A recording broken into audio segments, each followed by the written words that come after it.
Selamat pagi Bu Desi dan teman-teman. Di sini saya akan menjelaskan tentang aquaculture berkelanjutan dan industri aquaculture 4.0 pada mata kuliah dasar-dasar aquaculture. Sebelumnya perkenalkan, nama saya Bernadetta Aprilivanti dari Teknologi Hasil Perikanan dengan NIO 533713. Yang pertama, saya akan mereview materi tentang aquaculture berkelanjutan atau sustainable aquaculture. Pada sustainable aquaculture ini mengusung beberapa konsep dasar. Yang pertama, aquaculture ini dikelola sebagai bisnis perikanan untuk mendapatkan keuntungan. Tetapi di samping itu, ini terlalu mementingkan aspek ekonomi sehingga berdampak pada aspek lingkungan dan sosial. Untuk mengusung aquaculture yang terpadu ini, menurut White et al. 2004 ini harus mengakomodasikan aspek ekonomi, lingkungan, dan sosial. Selain itu, menurut AID 1994, ini harus mengakomodasikan aspek teknologi, aspek lingkungan, dan aspek sosial ekonomi.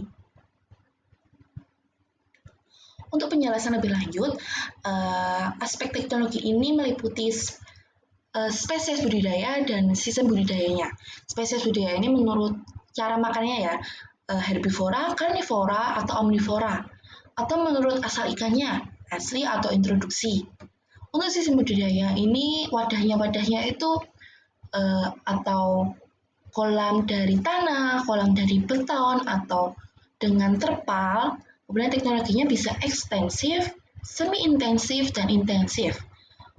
Jumlah spesiesnya juga bisa monokultur, ini hanya satu jenis spesies yang dibudidayakan, atau polikultur, beberapa jenis spesies yang dibudidayakan. Untuk aspek lingkungannya sendiri ini mengacu pada dua, yaitu pengaruh aquaculture terhadap lingkungan dan pengaruh lingkungan terhadap aquaculture.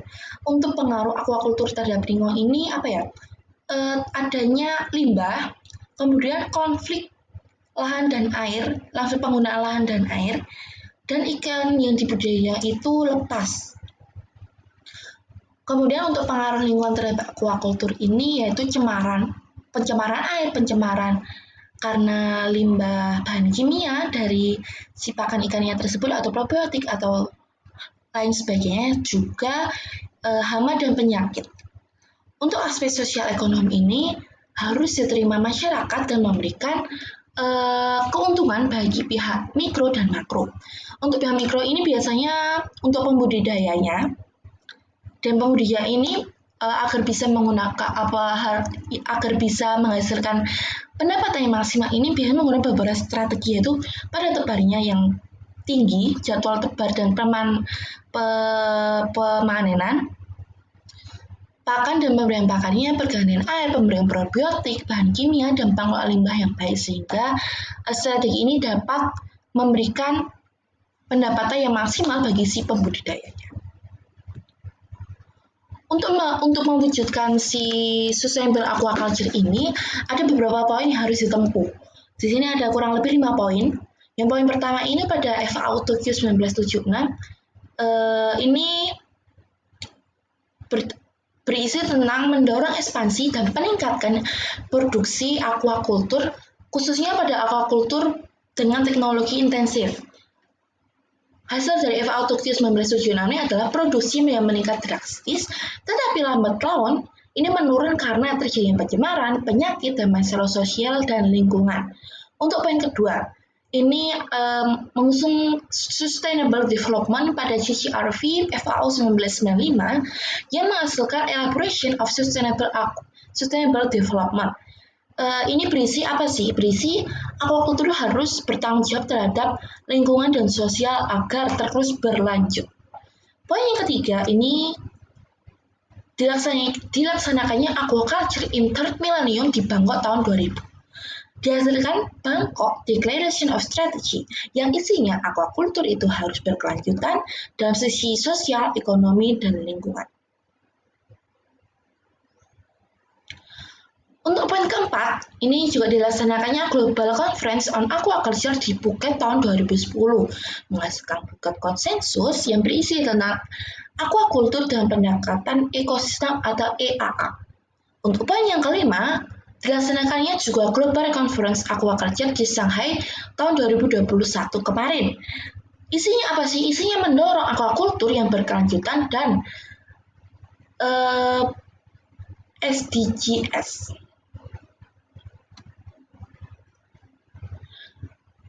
Dari situ, dari sustainable aquaculture diharapkan di masa depan aquaculture itu sustainable food system menggunakan pendekatan One Health yang bertujuan untuk menyeimbangkan dan mengoptimalkan hubungan manusia, spesies, budidaya, dan lingkungannya.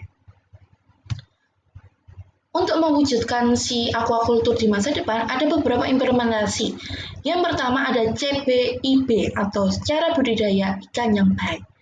Nah, ini diharapkan hasil atau produknya itu efisien, bermutu, aman, berkelanjutan, dan ramah lingkungan.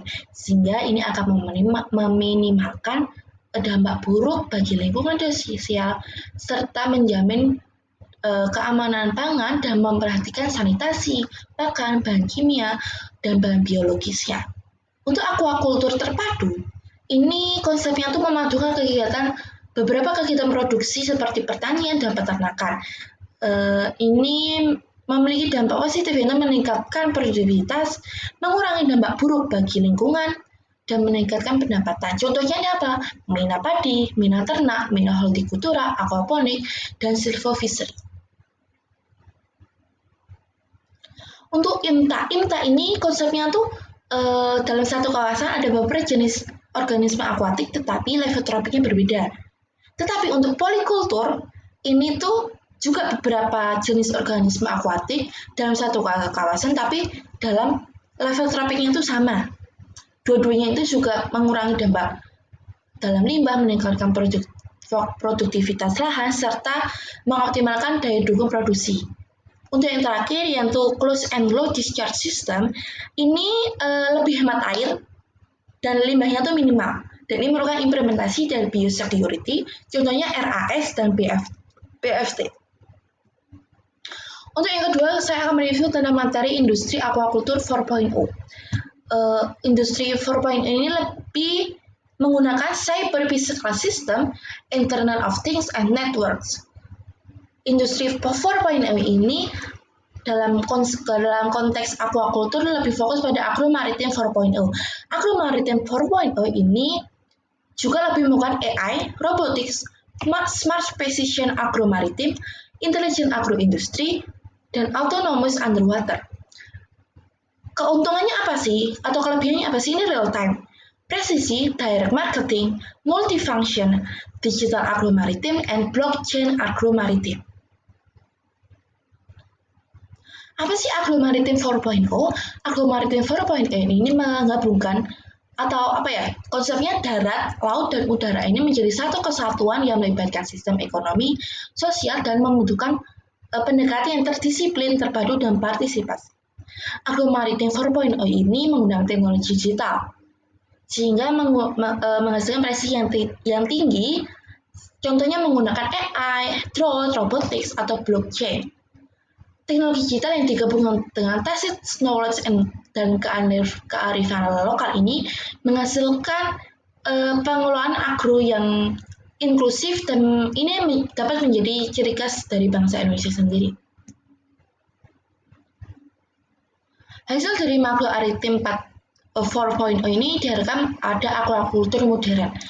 Ada beberapa aquaculture modern sih. Yang pertama itu aquaculture pintar dan presisi. Apa sih aquaculture pintar dan presisi? Aquaculture pintar ini menggunakan aplikasi berbasis data dan informasi untuk mengoptimalisasi dalam sistem aquaculture yang bersifat kompleks dan fokus pada akses data dan informasi. Aquaculture pintar ini menghasilkan atau memunculkan konsep aquaculture presisi. Kemudian yang kedua, aquaculture cerdas ini mengintegrasikan teknologi informasi modern menggunakan IoT, Big Data, AI, 5G, dan ini remote control. atau dari jarak jauh. Nah, aquaculture presisi ini kan hasilnya dari aquaculture pintar. Aquaculture presisi ini menggunakan prinsip rekayasa untuk pengontrolan. Berisi tentang seperangkat sensor yang terpisah yang saling terhubung untuk memantau, menganalisis, menafsirkan, dan memberikan dukungan keputusan dalam operasional. Kelebihannya apa sih? Meningkatkan akurasi, presisi, repeatability, fasilitasi biomasanya lebih otonom dan berkelanjutan, serta memberikan dukungan keputusan yang lebih handal, serta mengurangi ketergantungan pada tenaga manual. Dan ini diharapkan meningkatkan yield, produktivitas, kesehatan ikan, keberlanjutan lingkungan pada sistem budidaya yang intensif. Sekian review materi dari saya. Terima kasih atas perhatiannya sudah menonton review dari saya. Terima kasih Bu Desi atas setengah semester ini. Semoga nilai UAS saya memuaskan dan saya bangga terhadap nilai UAS saya. Terima kasih Bu Desi dan teman-teman. Selamat pagi dan terima kasih.